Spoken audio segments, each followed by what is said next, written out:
وصلنا إلى قناعة أنه كثير ما يقوله المالكي لا أساس له ولا مصداقية له.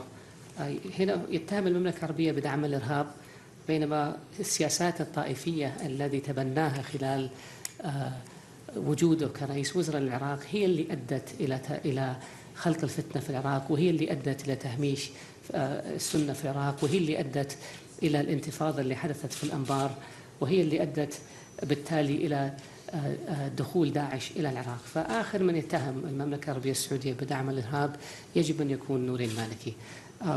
هو كان الحكومة العراقية أصدرت بيان بأن هذا لا يمثل وجهة نظرها.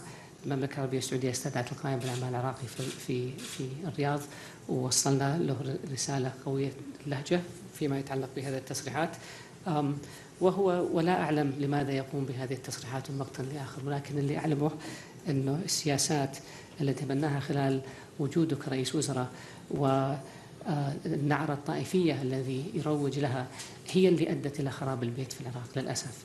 ونأمل ونعلم أن العراقيين يرفضون مثل هذه النهجة، ونعلم أن أهل المنطقة وشعوب المنطقة ترفض مثل هذه التصرفات وشب الفتنة الطائفية.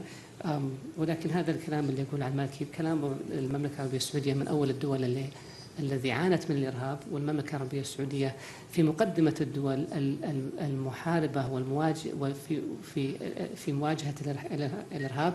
المملكة العربية السعودية يشهد لها المجتمع الدولي أن لديها تتعامل بحزم مع الإرهاب والتطرف وتمويل الإرهاب. المملكة العربية السعودية أيضا تحارب داعش ضمن التحالف الدولي في سوريا.